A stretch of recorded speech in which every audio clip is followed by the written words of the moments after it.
Martes 15 de septiembre del año 2020, aquí estamos, Ari, para compartir el trajinar de las noticias. Muy buenos días, Robert, amigos televidentes, qué gusto estar con ustedes en este día martes, desde muy temprano para mantenerlos informados.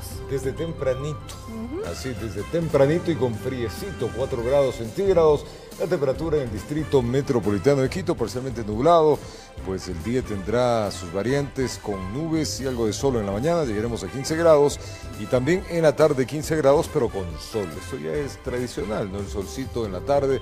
Ayer hizo un atardecer de esos realmente ricos. Rico estaba. Sí, es verdad. Así que bueno, así es el clima en nuestra ciudad. Hace frío en las mañanas, a esta hora tiene que salir bien abrigadito y conforme pasa el día va calentando un poco. Descansó. Sí. Qué rico. Importante haber descansado, desayunen los que están preparándose a desayunar, que el día sea provechoso y viviéndole un día a la vez. Muy bien, es verdad, hay que ponerle buena energía en este día martes, que tenga un excelente día, todo porque todo sea positivo en este día para usted. Vamos a empezar con la información, ¿le parece? Por favor. Le contamos que una persona sin signos vitales fue rescatada del fondo de una quebrada. Las autoridades aún no determinan si se trató de un accidente o un asesinato. El hecho sucedió en la provincia de Tungurahua. Las primeras personas en percatarse del cadáver que se encontraba al fondo de la quebrada de Chachoán, ubicada en la ciudad de Ambato, fueron quienes realizaban mantenimiento en la vía pública. La compañera le acercó a lanzar la tierra para allá y le vio el huesito ahí. Acto seguido, sin perder más tiempo, llamaron al 911. Posterior a ello, policías y efectivos de socorro acudieron al sitio. En el cual se puede observar un cuerpo sin vida en posición de cúbito dorsal, con prendas de vestir de color oscuro. El cuerpo inerte fue encontrado 200 metros abajo. Debido a eso, especialistas tuvieron que utilizar técnicas y equipos especiales para su extracción.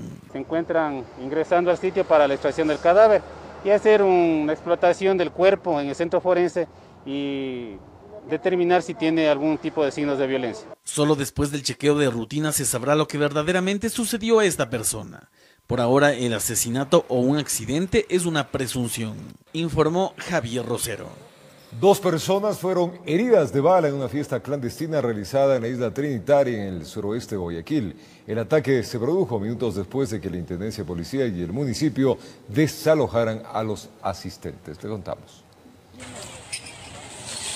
Este es uno de los varios desalojos de libadores y asimismo decomiso de jabas de cervezas que el municipio de Guayaquil e Intendencia de Policía realizaron en diferentes sectores. El jefe de operaciones de la zona 8, Marcelo Castillo, señala que en la cooperativa Independencia 2, en la isla Trinitaria, fueron detectadas varias fiestas clandestinas y que los asistentes respondieron de manera violenta. A pesar de que se les conminó, se colocaron los sellos provisionales de clausura. Minutos después, cuando nos trasladamos a Trinitaria Sur, existió un hecho de violencia. Luego del procedimiento policial, los desalojados continuaron con el festejo y consumo de bebidas alcohólicas. Siendo así, pasada la 1 de la mañana, varios sujetos a bordo de 2 autos realizaron disparos. Una joven de 16 años y un hombre de 21 resultaron heridos. ¿Qué pensó en ese momento, amigo? ¿Qué pensé?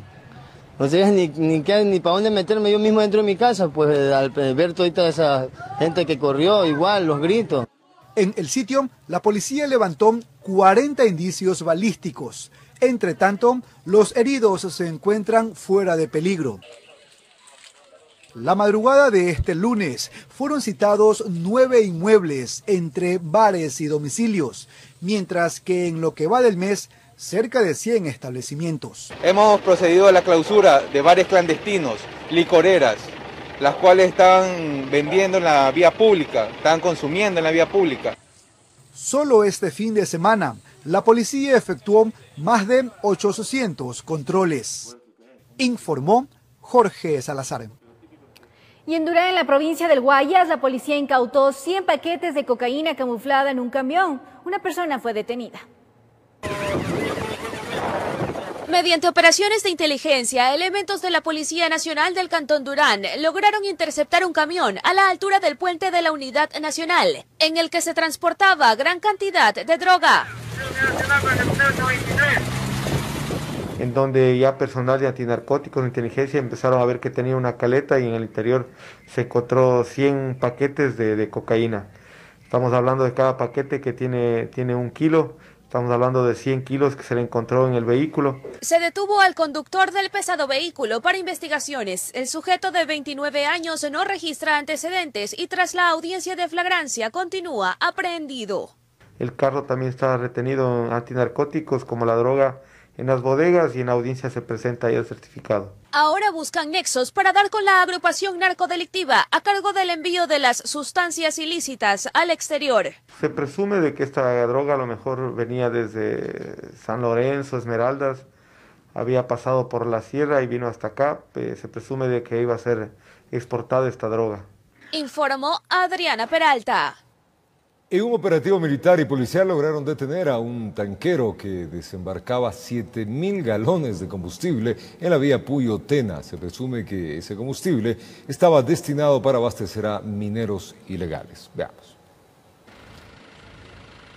Un cargamento de 7.000 galones de combustibles que eran desviados para actividades ilícitas fue incautado en delito flagrante en una operación realizada por miembros de la Brigada de Selva Pastaza. Se registró en el kilómetro 47 de la vía Puyo-Tena, en el sector del Capricho, en el cantón Arosemena-Tola, al sur de Napo. Se violentaron las seguridades de la boca de descarga del tanquero, que lo transportaba para extraerlo a tanques y bidones que los tenían escondidos junto a la carretera. Se llevaba ya con estudios de inteligencia desde el mes de julio, la misma que ya pudimos obtener un resultado efectivo, en vista de que fue encontrado en delito flagrante el desembarco de combustible.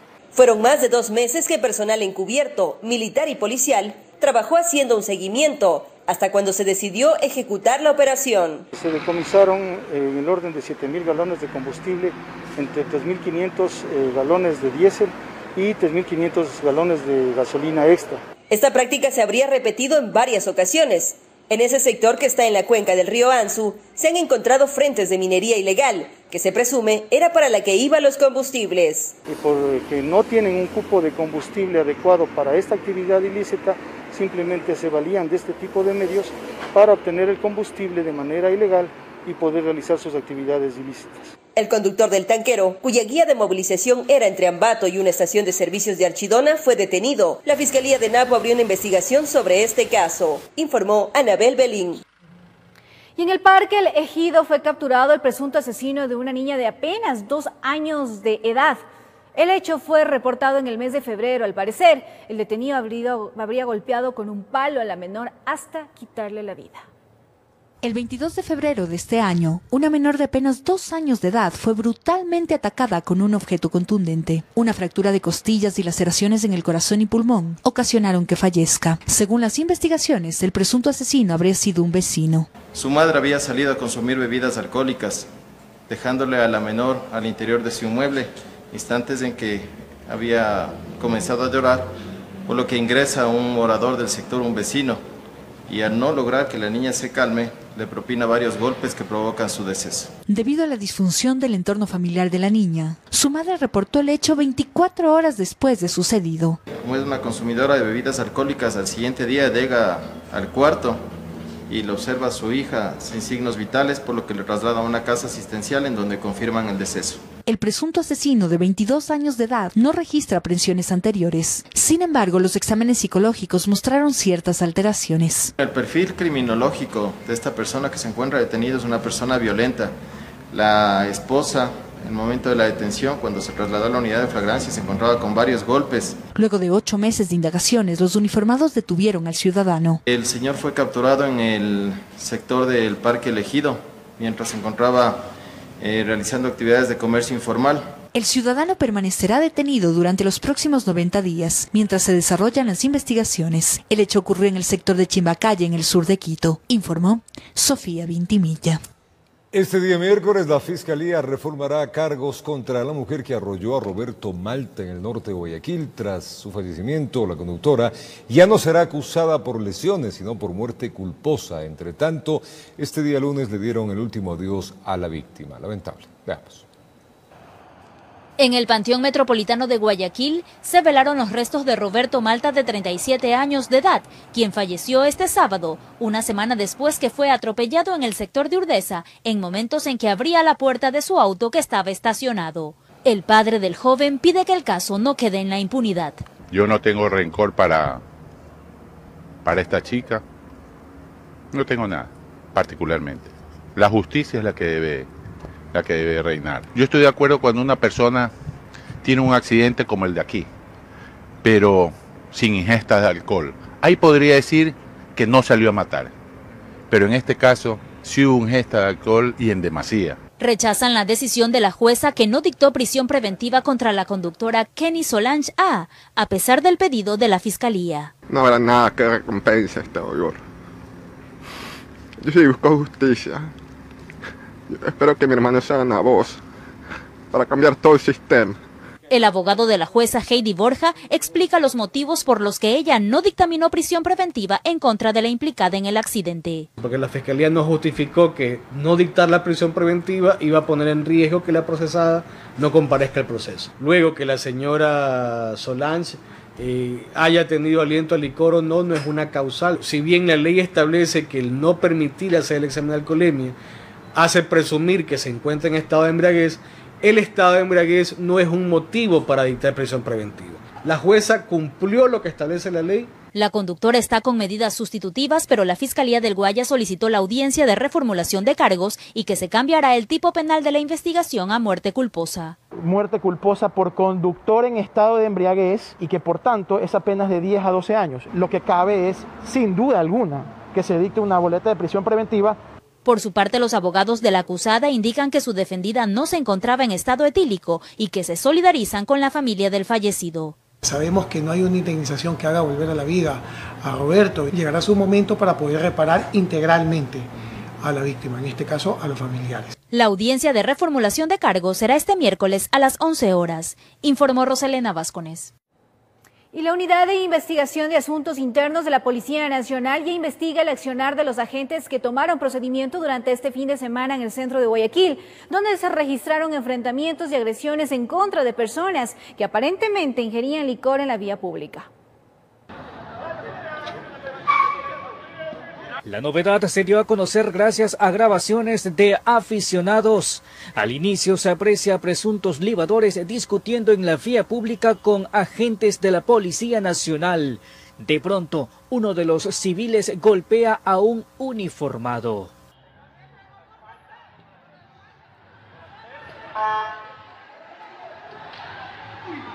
Su acción dio paso a la reacción de los gendarmes.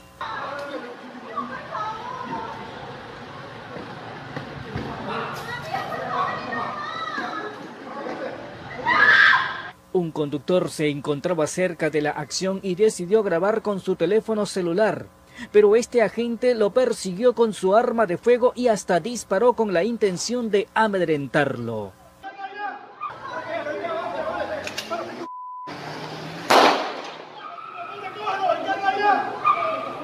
Metros más adelante fueron interceptados por una patrulla obligando a sus ocupantes a salir del automotor. La grabación se detiene y lo siguiente que se aprecia es a una joven intentando ayudar al civil golpeado, pero recibe el gas pimienta de parte de un policía. Zaida Rovira, vicedefensora del pueblo, aseguró que esto es una vulneración a los derechos humanos.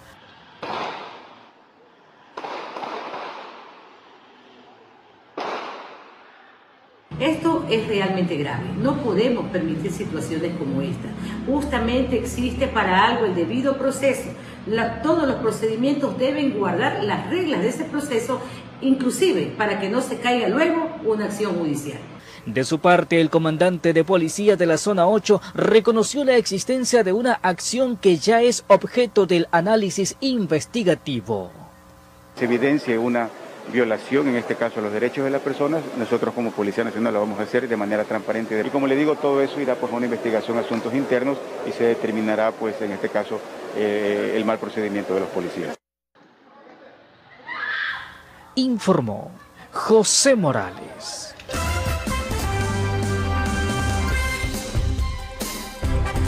imagen de la Policía Metropolitana de Guayaquil es terrible. Es impactante, es terrible, realmente. terrible. La verdad es que se les fue la teja y ahí espero que no aparezca el famoso espíritu de cuerpos. O sea, que encontremos cualquier cosa. Ahí las pruebas son clarísimas. ¿Cómo pierden la teja los oficiales de la Policía Metropolitana? Hay que ver realmente cuáles son las acciones que se van a O la tomar. Policía Nacional. Sí, la Policía Nacional, no es la Nacional. Metropolitana, es la Policía Nacional. Sí, es verdad, tiene una reacción excedida. Y luego el balazo al otro auto, va y le puede dar un patazo. Oye, muchos CSI, mucho CSI, o sea, hay derechos. Hay que saber controlarse, hay que saber controlarse, porque si bien es cierto, son la Policía Nacional y que tiene que atender este tipo de casos, pero tiene que saber reaccionar, o sea, no puede excederse en su manera de actuar realmente. Se supone que ellos son los entrenados para mantener la calma, para evidentemente mostrar cordura. Aquí la locura les agarró a tres. ¿Cómo le dan el patazo en la cara al señor? Sí, puede decir todo lo que quiere el señor, pero un patazo en la cara, 3. Y a la chica le golpean, en fin. Ojalá la justicia haga su trabajo y los señores evidentemente van a tener que pagar sus acciones. La violencia genera violencia, es una barbaridad lo que vimos. En fin, imágenes con las que amanecemos, mi querida Eli, ¿cómo estamos? Bien, buenos días. Buenos días. Todos ustedes. Bienvenidos a TVC a Primera Hora para estar muy bien informados desde bien tempranito con nosotros. Me imagino está desayunando, alistándose ya para iniciar sus actividades, los niños también, en las escuelitas, de manera presencia, ¿cómo es? Online. Teletemática, como virtual, teleeducación. Teleeducación, teletodo. El cielo en Quito está hoy día precioso, amaneció azul, ya el cielo está presente, lo que quiere decir que tendremos por lo menos horas de solcito. Ojalá, sí, hace frío a esta hora, así que tiene que estar abrigadito, salir con una buena chompita, una bufanda, para no descuidarse. Se ha hablado que hay un rebrote de influenza también, así que hay que cuidarse. Yo creo que habíamos hablado aquí. Los síntomas se pueden confundir también con el COVID-19, también hay brotes de H1N1, así que por favor hay que cuidarse bastante. Y lo más grave también, brotes de pillos, así que hay que cuidarse un montón también de esos, de los de carne y hueso también. En pantalla, cómo amanece Puerto Vaquerizo Moreno, allá en Guayaquil, mira lo que hablo, yo me he quedado ensimismado con las imágenes de Guayaquil. Puerto Vaquerizo Moreno, 5 y 2 en la mañana en Galápagos, 19 grados se amanece, hoy será un día nublado, 20 grados centígrados, algo de lluvia a esta hora en Galápagos. En La Tacunga se amanece con 6 grados, sin posibilidades de que llueva, la humedad está en el 89%, hoy será un día entre sol y nublado, 14 grados alcanzará la temperatura. En Esmeraldas se amanece con 23, pero se siente de 26, sin posibilidades de que llueva, humedad en el 88%, hoy será un día nublado, la máxima temperatura 26 grados centígrados. Santo Domingo de los Áchilas, 20 grados centígrados, posibilidades de que llueva en el 83%, humedad en el 97%, día lluvioso, máxima temperatura allá 24 grados centígrados. Puerto Viejo 21 grados, sin posibilidades de que llueva, humedad en el 88%, 5 kilómetros del viento, hoy día se llegará hasta 26 grados centígrados. En Ibarra se amanece con 13 grados, sin posibilidades de que llueva, humedad en el 66%, hoy tendremos un día que llegará hasta 23% con sol. En Salinas 21 grados centígrados, posibilidades de que llueva en el 26%, la humedad en el 88%, y vientos de 20 kilómetros por hora, hoy será un día lluvioso con 20, amanece lluvioso, máxima temperatura 22 grados centígrados.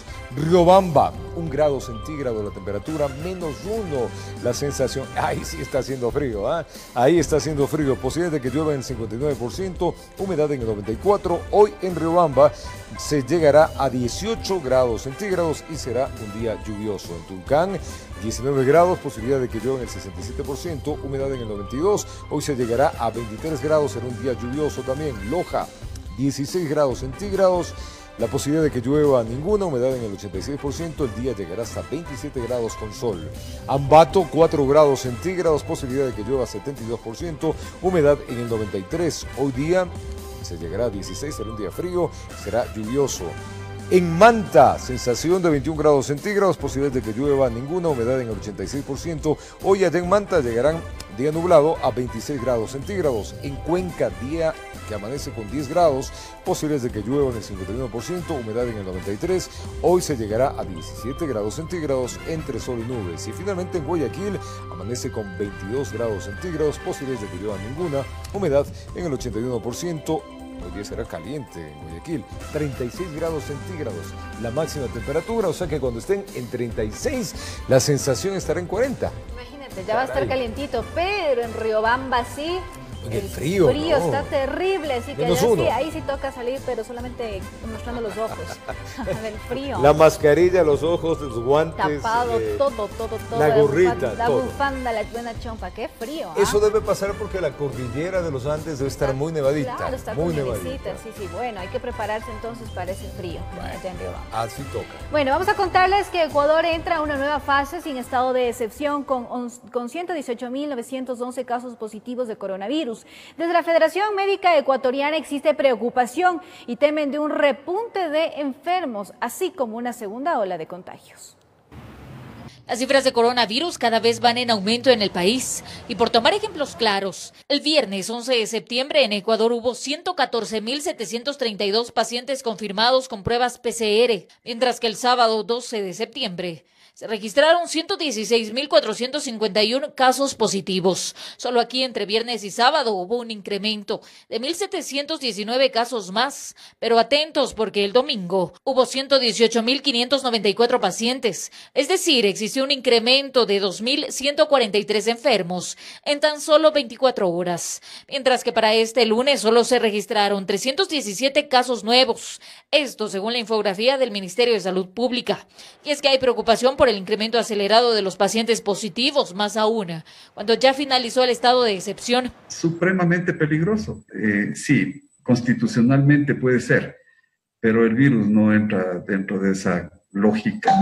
Lo único que va a provocar y lo que está provocando es que la gente como que se relaja un poco. Y es precisamente ese el problema. El relajamiento. Santiago Carrasco de la Federación Médica Ecuatoriana sostiene que son muy probables dos opciones que se temen. De repuntes de contagiosidad, el tema de que se pueda presentar una segunda ola, como ya en varios países que hicieron exactamente lo mismo que está pasando ahora en Ecuador, y ellos han tenido que sufrir una segunda ola y han tenido que entrar en restricciones. Y asegura que buscan crear planes con los municipios del país para impedir un repunte de casos, mismos que estarán a cargo de gente especializada, pues lo que se busca es evitar que haya más víctimas mortales entre la ciudadanía y personal de la salud. Médicos, ya 186 médicos fallecidos. Hasta el momento en Ecuador se registran 10.922 fallecidos en el contexto del coronavirus, entre confirmados y probables para COVID. Informó Marilyn Jaramillo. En la nueva normalidad, sin estado de excepción, la ciudad de Quito registró un alto flujo vehicular en las principales avenidas con el retorno de las actividades laborales de ciertos sectores. Además, de a poco se van reactivando los negocios. Le contamos. Quito busca reactivarse económicamente, siendo la primera ciudad del país con más contagios, superando los 26.700 casos positivos de COVID-19. En el primer día en la nueva normalidad se intensificó el tránsito vehicular en las principales avenidas, con el retorno paulatino de las actividades en el sector público y privado. Empezar de nuevo, cuidándose, siempre con los cuidados necesarios. Retomando ya las actividades, desde un principio cuidándonos. En el playón de la Marín, centro de la ciudad, desde muy temprano se registró más movimiento. El transporte público incrementó el aforo en un 50% en cada unidad. Sin embargo, varios buses hicieron traslados casi sin pasajeros. Está igualmente que los días anteriores, con el 50 es que aumentó el trabajo, pero igual no hay nada de pasajeros. Para este mes la movilidad será de la siguiente manera. Los lunes, miércoles y viernes circulan vehículos con placas terminadas en dígito impar, mientras que los martes, jueves y sábado pueden circular los vehículos con placa par. Los domingos la circulación es libre. Los operativos se van a mantener en ciertos sectores. Los funcionarios municipales, más de 5.000, están en la vía pública supervisando, ayudando, controlando. También se autorizó el incremento del aforo en restaurantes en un 50%, lo que genera expectativa en el sector que también se ha visto golpeado por la pandemia. Además, refuerzan protocolos de bioseguridad. Y pues la mayoría de restaurantes estamos con el 25-30% de facturación de lo que estábamos en la etapa prepandemia. Sin embargo, con esta nueva apertura esperamos que haya un poquito más de afluencia de gente al restaurante como tal. A pesar de eso, nosotros igual seguimos entregando a domicilio. De a poco se retoman las actividades en medio de la pandemia. Es indispensable mantener las medidas de bioseguridad para evitar un contagio. Informó Priscila Cadena. Y en la provincia de Los Ríos, los comités de operaciones emergentes se disponen a fijar las reglas de circulación y convivencia para la ciudadanía. En Babahoyo, varios locales reaperturan sus puertas, mientras que los niños ya podrán asistir a lugares públicos. Informe presentado. Son 3.456 los casos positivos de COVID en la provincia de Los Ríos. La ciudad de Babahoyo tiene una incidencia del 8% de aumentos de casos, según el análisis de la Mesa de Salud del COE local. De total de pruebas para PCR de sintomáticos respiratorios que tomamos en el mes de agosto, apenas 8 salieron positivos, lo que demuestra que la carga viral comunitaria actualmente es una carga viral comunitaria relativamente baja.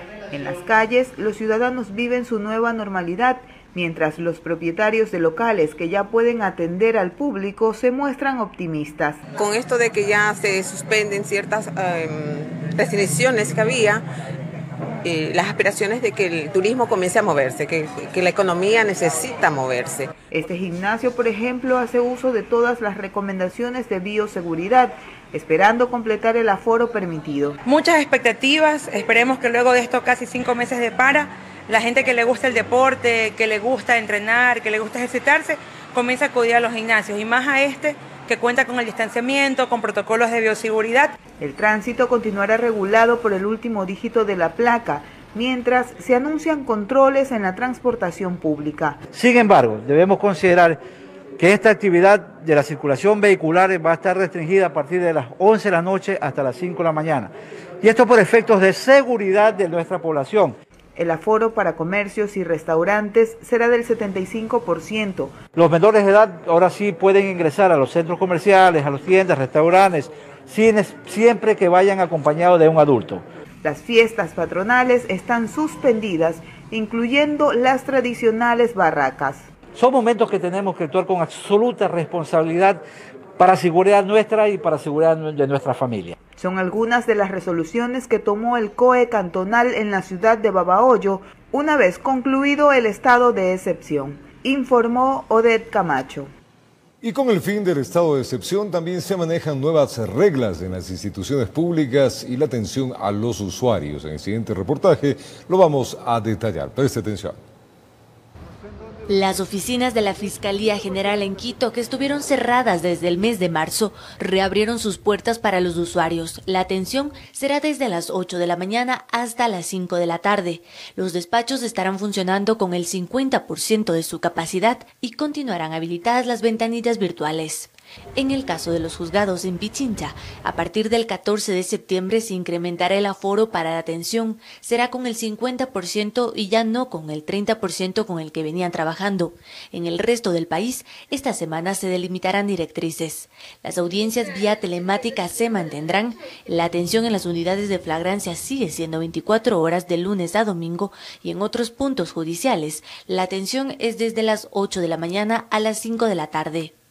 Respecto a las notarías que ya venían funcionando, la atención se mantiene de la misma manera. Los usuarios podrán acceder a 62 servicios notariales. Para ello, deberán realizar una cita vía telefónica y los documentos enviarlos a través del correo electrónico, siendo necesaria la presencia física solamente para firmar.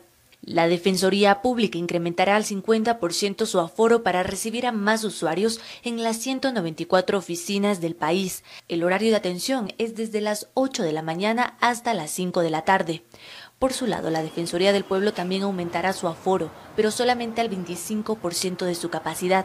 En las oficinas que estaban suspendidas las actividades presenciales, como en Quito, se retoman a partir de este lunes. Los despachos funcionarán con el 30% del personal y paulatinamente se incorporarán cada semana más funcionarios. Hasta fin de mes se espera contar con el 90% del personal trabajando de forma presencial. Mientras tanto, la Agencia Nacional de Tránsito no cambiará sus medidas y continuará trabajando con el 50% de aforo en las agencias y apenas el 25% del personal de forma física, en el horario de 8 de la mañana hasta las 2 de la tarde. Para acceder a algún servicio de la ANT, los usuarios deben solicitar un turno en línea, informó Carolina Basante.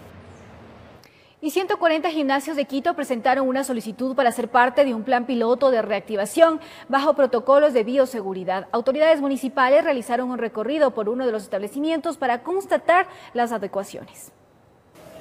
Tras 6 meses de permanecer cerrados por la pandemia, hay una posibilidad que los gimnasios de Quito vuelvan a funcionar.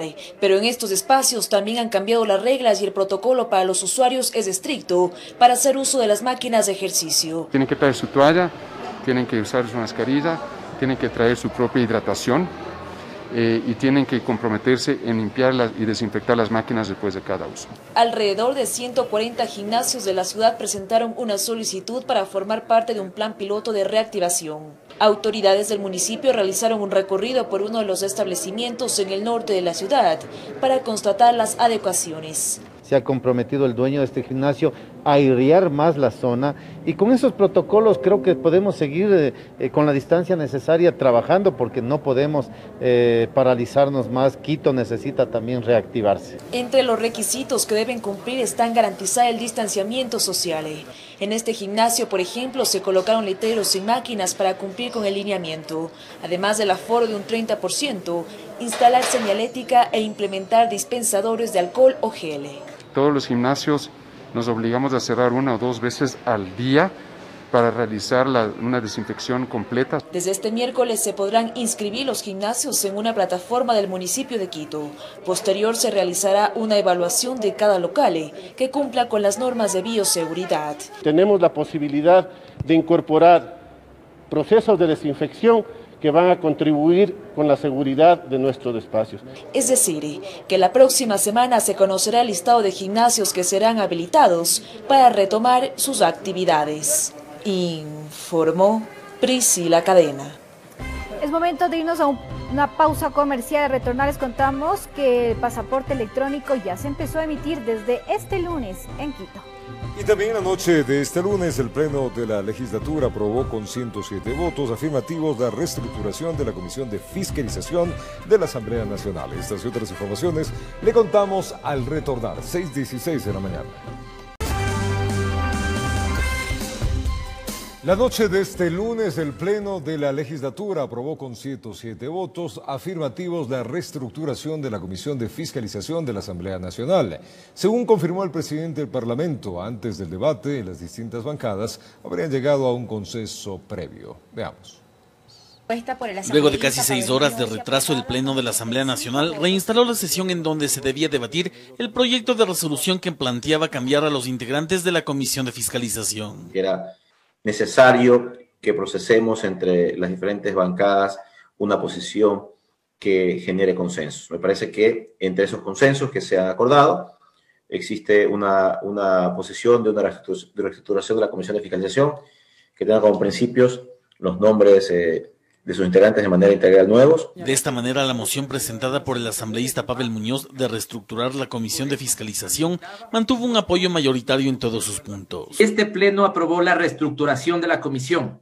Reestructuración debería entenderse, y así lo hemos logrado entender, como cambio de todos los miembros. También es deseable que los miembros que integren no estén para la reelección. Expuestos los principios, los 11 asambleístas que conformarán la nueva Comisión de Fiscalización son Esteban Melo y Byron Valle por la Revolución Ciudadana, Noralma Zambrano y José Serrano por Alianza País, Mercedes Serrano y Denise Marín por el Partido Social Cristiano, Elio Peña y Jaime Olivo por la bancada de Integración Nacional DIN, Franco Romero por la bancada de Acción Democrática Independiente BADI, Absalón Campoverde y Marcelo Simbaña por el Movimiento Creo. Según la moción del parlamentario oponente, el cambio de la Comisión de Fiscalización no significa que la sustanciación de los procesos dan un giro o se estancan. Todo debe continuar su cauce, ratificó. No necesitamos una fiscalización que se ensañe con nadie, ni tampoco necesitamos una fiscalización que proteja a nadie. Entre otros procesos, la reciente conformada Comisión de Fiscalización tendrá en sus manos el pedido de juicio político de la ministra de Gobierno María Paula Romo, continuar la acción contra el presidente del Consejo de Participación Ciudadana y Control Social, Cristian Cruz, y de ser tramitado por el CAL el pedido de juicio político que se elevó contra el ministro de Finanzas, Richard Martínez. Informó Javier Rosero. La Superintendencia de Compañías presentó oficialmente el Código Ecuatoriano de Gobierno Corporativo. La creación del mismo tiene el fin de evitar casos de corrupción en el país a nivel de empresas públicas y privadas. Establecer las bases que necesitan las empresas del país, que esa es la prioridad, afirmó el intendente regional de Quito, Esteban Ortiz. Pero para poder seguir con este camino, dijo, se creó una herramienta que impulse la actividad de estas empresas. Estamos hablando del Código Ecuatoriano de Gobierno Corporativo. Es la primera vez que el país cuenta con unas normas de esta naturaleza y que permite a los ciudadanos emprender y pensar, sacar sus ideas, hacer florecer la sociedad a través de la generación de empresas. Pero para entender mejor el tema, ¿qué es el gobierno corporativo y cómo funciona? Son básicamente principios y normas que contienen recomendaciones para un buen control y administración de las compañías para que las implementen, lleven un buen rumbo con el fin de que se desarrollen, insisto, profesionalmente y que las compañías como tal hagan crecer al país. Y es que el Código Ecuatoriano de Gobierno Corporativo se ha venido trabajando desde hace 2 años atrás y su finalidad centra su atención en el trato equitativo entre el empresario y sus trabajadores, así como también luchar contra la corrupción al interior de las compañías. ¿Cuántas veces hemos oído que las decisiones las toma el accionista fundador? Y claro, son decisiones, como decimos aquí, que están tomadas a la antigüita. Cuando ya las compañías crecen, ya se necesitan otro tipo de parámetros. A partir de ahora, las empresas y compañías deben saber que podrán someterse a estas prácticas y lineamientos de manera voluntaria, pues mediante el Código de Gobierno Corporativo, los empresarios tienen a su disposición administrar de mejor manera sus recursos y contribuir a su empresa fortalecimiento y sostenibilidad, informó Ismenia Solórzano. Ecuador emitió hoy, el día de ayer, su primer pasaporte electrónico que reducirá la posibilidad de alteración o alteraciones. El presidente Moreno fue el primero en recibir este beneficio que inicia su emisión en Quito y cuyo valor será de $90. Veamos. Así llegó el presidente de la República, Lenín Moreno, a la Dirección Nacional del Registro Civil, pues se convirtió en el primer ecuatoriano en recibir el pasaporte electrónico o biométrico, mismo que incorpora un chip que contiene firma electrónica, huellas digitales, reconocimiento facial, entre otros, para hacerlo así mucho más seguro, reducir la posibilidad de suplantación o, a su vez, adulteración. Lo más importante aquí es que estamos garantizando la confiabilidad y la seguridad de un nuevo documento de viaje. Pero no es el único beneficio que se evidencia en este nuevo servicio. La tecnología biométrica se torna entonces indispensable, pues además este es un requisito para conseguir la exención de la visa Schengen en 26 países de la Unión Europea. Es decir, este es un requisito para que Ecuador se sume al listado de países con acceso libre a las naciones de la zona Schengen. Ecuador debe ir a la par de la modernización mundial. Los procesos electrónicos ahorran tiempo y millones de dólares en el costo hora hombre. ¿Pero cómo se realizará todo? Pues Ecuador suscribió un contrato con la empresa mexicana Consorcio EDOC por algo más de $26 millones. Esto para la emisión de cédulas de identidad, pasaportes electrónicos, equipamiento y software. De acuerdo con el registro civil, el proceso de implementación prevé que las oficinas consulares inicien la expedición del nuevo pasaporte biométrico a finales del mes de noviembre de este año. Son casi 10.000 pasaportes mensuales que se emitirán en beneficio de nuestros compatriotas en el exterior. Los anteriores pasaportes tendrán una vigencia hasta su caducidad, y es que este nuevo servicio está encaminado en el plan de reducción de trámites que impulsa el gobierno. Inician aquí en la ciudad capital con el costo de $90. Informo, Marilyn Jaramillo. Y cerca de 200.000 personas rendirán el examen de acceso a la educación pública este 17 y 18 de septiembre de manera virtual. Las autoridades resaltaron que la plataforma garantiza que este proceso sea de manera transparente y lo más justo para sus postulantes. Un nuevo proceso de acceso a la educación superior pública en el país iniciará este próximo 17 y 18 de septiembre.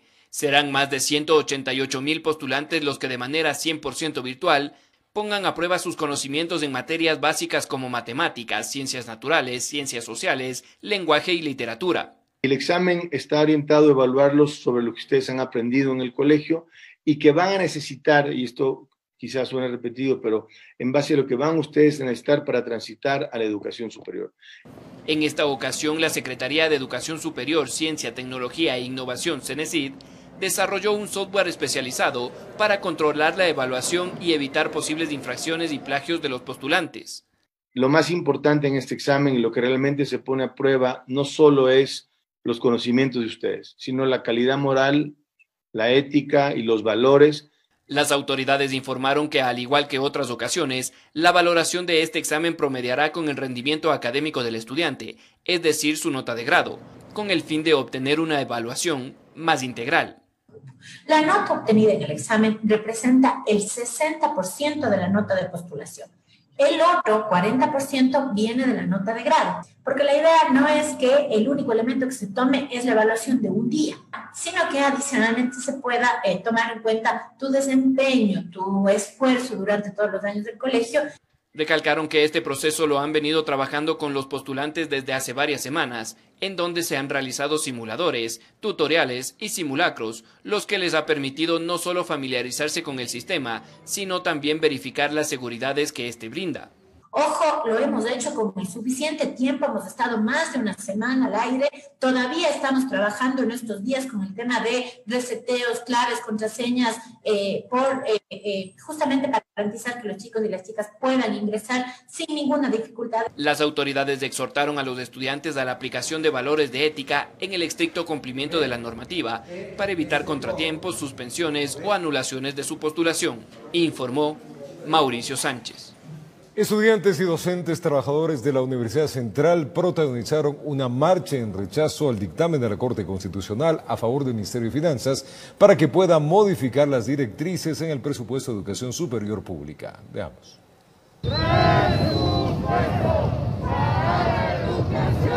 Con carteles, pancartas y consignas, estudiantes, docentes y trabajadores de la Universidad Central en Quito partieron desde los exteriores de la institución. En rechazo al recorte del presupuesto universitario, 98 millones de dólares avalado por la Corte Constitucional. Y es que con esta sentencia emitida por la Corte Constitucional el pasado 31 de agosto, el Ministerio de Finanzas actúa dentro de sus competencias en cuanto a las directrices presupuestarias. En días anteriores, el Departamento Jurídico de esta cartera de Estado aclaró que no se trataría de un recorte como tal. La decisión de la Corte Constitucional, según el entendimiento del Ministerio de Economía y Finanzas, está orientada a coordinar adecuadamente cómo se han de gestionar los presupuestos. Sin embargo, los estudiantes insisten en que se trata de un recorte de presupuesto ilegal que afectaría la calidad de la educación superior. Se ha paralizado la investigación, no hay vinculación, no hay capacitación docente, es decir, las funciones sustanciales de la universidad han sido paralizadas por el recorte del presupuesto universitario. Además, aseguran que afectaría los derechos laborales de la planta docente, pues a finales de este mes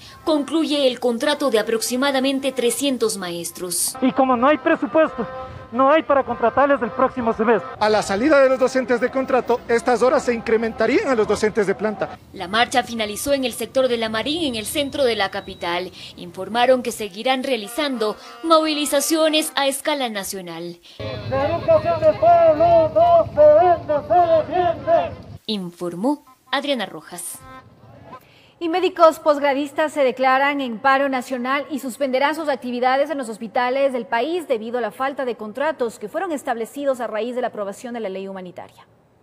En la aprobada ley humanitaria se estableció que las y los médicos que durante la emergencia por COVID-19 se encuentren prestando sus servicios en los hospitales pertenecientes a la red de salud pública y a la red complementaria en calidad de posgradistas autofinanciados y becados serán considerados médicos en funciones hospitalarias y suscribirán un contrato de servicios ocasionales con el Ministerio de Salud o con el Instituto Ecuatoriano de Seguridad Social por el tiempo que duren sus estudios de posgrado y percibirán una remuneración correspondiente a la categoría de galenos en funciones, alrededor de $1,600.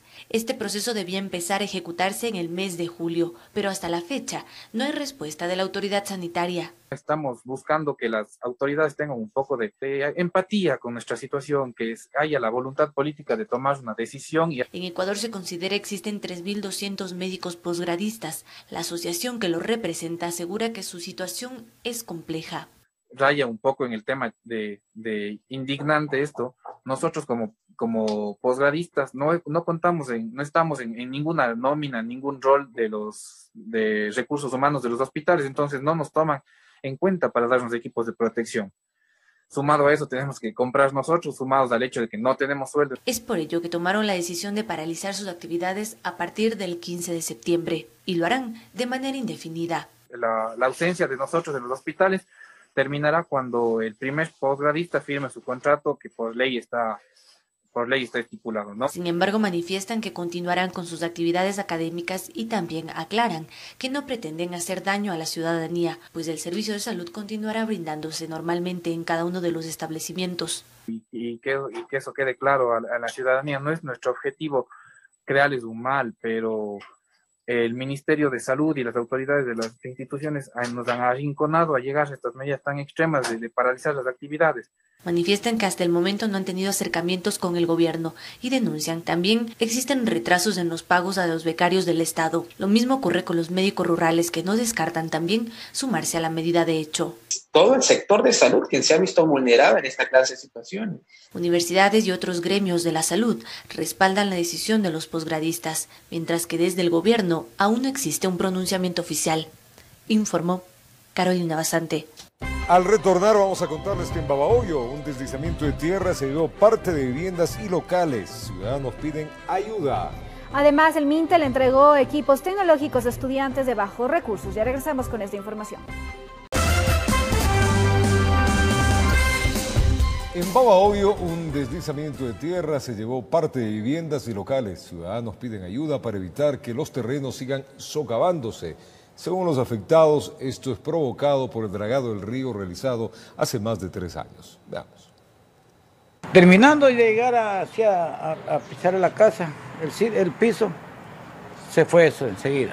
No hubo chance de mirar bien porque nos asustamos. Fue un gran susto el que vivieron moradores del sector de La Aventura en Babahoyo, que tienen la parte posterior de sus viviendas y locales comerciales a la orilla del río San Pablo. El zinc, que sonaba feo los cines, comenzaron a abrirse las paredes y comenzó ya a derrumbarse. El momento que se derrumbó, yo cogí y salí. En lo que salí fue que se fue todo hacia abajo.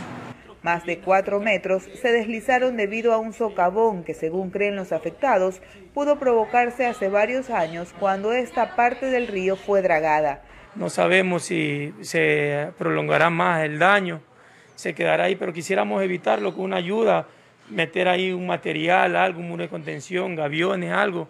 Varios animales como gallinas y perros afortunadamente pudieron ser rescatados al caer. Ahora el temor que tienen es que la tierra pueda seguir cediendo. Claro, eso necesitamos nosotros, que nos ayuden, por lo menos para estar un poquito más tranquilos, porque es verdad que el río siempre es un peligro, es como la candela, con el agua y la candela no hay como jugar, con eso es bien difícil. Aquí donde estamos, yo le digo que estábamos tranquilos, porque yo tenía un espacio todavía de tierra más allá. Pero ¿qué pasa con ese socavón que hizo la draga? ¿Hace cuánto tiempo estuvo la draga acá? Hace 4 años. 3 a 4 años, sí. Otro de los problemas que enfrentan es, según comentan, la presencia de delincuentes en el río que estarían buscando aprovecharse de la desgracia que ahora ellos padecen. Esperan en las próximas horas reunirse con las autoridades municipales para determinar un trabajo en el sector. Desde Los Ríos informó Odette Camacho. Y gracias a los guardaparques del Parque Nacional Yasuní compartimos imágenes de la liberación de una anaconda a su hábitat natural. Esta especie de al menos 7 metros vive en el bosque húmedo tropical amazónico y se encuentra en peligro de extinción. Su principal amenaza es la cacería indiscriminada. Durante el estado de excepción en la ciudad de Quito, la Policía Nacional, en coordinación con diversas instituciones, ejecutaron más de 38.000 operativos. Según las autoridades, agosto fue el mes con el mayor número de alertas ciudadanas. La tarea policial por la llegada del COVID-19 a Quito inició el 17 de marzo. Desde entonces hasta el término del estado de excepción en el país, alrededor de 38.000 operativos y al menos 11.000 megacontroles se ejecutaron en la capital. Un sinnúmero de instituciones municipales y las Fuerzas Armadas colaboraron. Cientos de personas fueron sancionadas por incumplir las normas de bioseguridad. 36.500 sanciones por incumplimiento del toque de queda, 288 vehículos retenidos. Los operativos contribuyeron también para la desarticulación de algunas organizaciones delictivas. 2.309 detenidos por diferentes delitos, 124 bandas desarticuladas. La Intendencia de Policía realizó controles a los establecimientos comerciales. Sin embargo, durante estos 2 últimos meses, las suspensiones de eventos se realizaron en varias viviendas. Como fiestas clandestinas, hemos decomisado 9.540 litros de licor sin registro sanitario.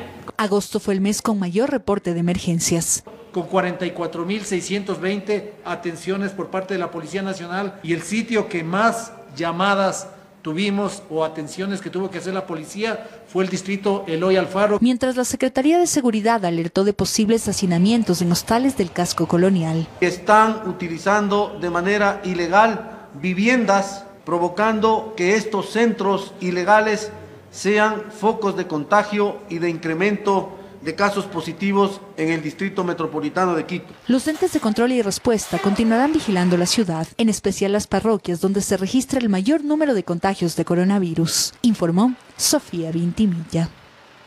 Sofía Vintimilla se encuentra en la estación de El Labrador junto a las autoridades de la empresa de pasajeros para informar sobre los cambios en la atención del servicio de transporte municipal. Una vez concluido, claro, el estado de excepción. Sofía, con esta información, adelante, buenos días. Así es, Roberto, amigos, que tengan muy buenos días. Es importante puesto que tras el término del estado de excepción, en la ciudad regirán nuevos horarios para el transporte público, en especial tras las solicitudes también de la ciudadanía que querían que se aperture el servicio los días domingos. Ahora ya va a funcionar de lunes a domingo con nuevos horarios. Así que por eso vamos a hablar con el nuevo subgerente de la empresa metropolitana de pasajeros, para que por favor nos amplíen la información y conocer si es que hay modificaciones de lunes a sábado en los horarios y cuál será el del día domingo. Muchísimas gracias, muy buenos días a todos quienes nos están mirando. Sí, en efecto, desde la semana anterior se extendieron ya los horarios de operación conforme a las disposiciones que estaban emitiendo las autoridades, y al momento la operación de lunes a viernes arranca a las 5 de la mañana y concluye con el último alimentador a las 22 horas. En lo que corresponde a la troncal, las unidades de los circuitos principales, digamos, como del Labrador que nos encontramos en este momento, salen con destino hacia el sur a las 21 horas a efecto de que los usuarios puedan hacer la transferencia que requieran en los terminales de destino. En lo que corresponde a los días sábados, aperturamos o abrimos la operación a las 6 de la mañana y la cerramos a las 20 horas, y los días domingos hacemos la apertura de igual manera a las 6 de la mañana y finaliza la operación a las 19 horas. Evidentemente, todos estos elementos, digamos, del control operacional se pueden ir ajustando en función de la demanda. Y en cuanto a la capacidad dentro del aforo, ¿cuál es el permitido? El aforo que nos han autorizado y dispuesto es del 50%. Usted puede ver en una unidad de alta capacidad como un articulado que tiene una capacidad nominal, un aforo de 160 personas, pues podrán transportarse 80 personas. En cuanto a las personas que han presentado, no sé, temperatura alta o alguna anomalía para que no les hayan permitido durante las últimas semanas ingresar, ¿cuántas personas han sido o no se han reportado casos? Son muy esporádicos los casos que hemos reportado y es en todo el sistema. Entonces, no es recurrente. Lo que sí ahí comunicamos inmediatamente que los usuarios no pueden hacer uso del servicio. ¿Ustedes se comunican luego de que no pueden hacer uso del servicio como les manifiestan con las autoridades de salud, por ejemplo, con la Secretaría de Salud, o eso ya es netamente competencia de la persona que llega con temperatura alta? Nosotros mantenemos el registro de todas las incidencias a través de nuestro centro de control operacional y también ahí nos articulamos con las diversas entidades. En el caso de ser requerida información por cercos epidemiológicos y demás, contamos con esos registros. ¿Han hecho durante estas últimas semanas alguna conexión entre alguna persona que presenta algún síntoma de coronavirus en el transporte público y la Secretaría de Salud? No, no ha sido necesario hacerlo en los últimos días. Perfecto, muchas gracias. Bueno, ahí ven cómo de a poco se va incrementando también el aforo y el número de personas que ingresan a los buses, así que por favor tengamos conciencia ciudadana, en especial si presentamos algún tipo de síntoma relacionado al coronavirus, para no salir de casa y así el resto de las personas tampoco se enferme. Como dicen las autoridades, ahora también queda mucho en nosotros el cuidado para poder tener esta vida económicamente activa. Esta es la información, ustedes continúan con más. Buen día. Gracias a Sofía Vintimilla, buen día, yo me cuido y todos nos cuidamos. Siempre una pausa y ya venimos con más. Al retornar les mostramos impactantes imágenes de un derrumbe en una localidad de Colombia que arrasó con más de 60 viviendas. Y también el mundo registra 30 millones de infectados. En este marco, la Organización Mundial de la Salud advierte que Europa debe prepararse para una nueva pandemia. Para evitar el contagio del COVID-19, es importante lavarse constantemente las manos y de manera adecuada. Utiliza agua y jabón. Frota tus palmas y luego lava la parte superior. Haz lo mismo con cada uno de tus dedos. Enjuaga y seca muy bien tus manos. Recuerda que la pandemia aún no termina. Cuida de ti y de tu familia. Vamos de vuelta a nuestro país. El Ministerio de Telecomunicaciones entregó equipos tecnológicos de estudiantes de bajos recursos económicos para que puedan acceder a educación virtual. Esto como parte de un programa que anuncia el gobierno en los próximos días. Esta acera era el aula de Zoe y Damaris. Y digo era porque luego que presentamos cómo estas dos pequeñas recibían sus clases virtuales, sentadas entre los matorrales y conectadas al internet de su vecino, desde el gobierno llegaron para constatarlo. Esto es una tarea dura que la enfrentamos todos los países de América Latina, que no tienen conectividad, que no llega la infraestructura, que no tienen un teléfono inteligente, que no tienen una tablet. Tenemos que trabajar muchísimo para reducir esa brecha digital.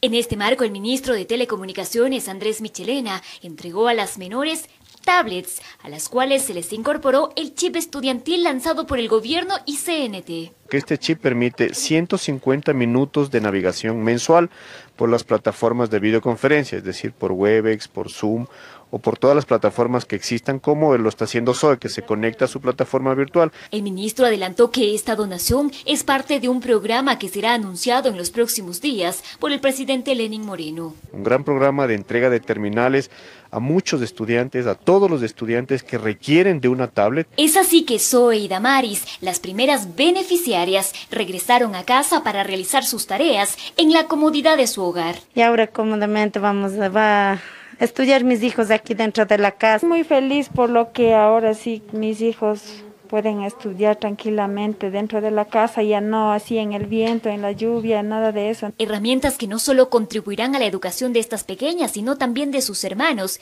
incluso de sus madres. Pero ahora sí, ya con más tranquilidad ellos pueden hacer los deberes y ya no así al apuro. Hasta yo también creo que puedo aprender en eso más. En Quito informó Adriana Rojas.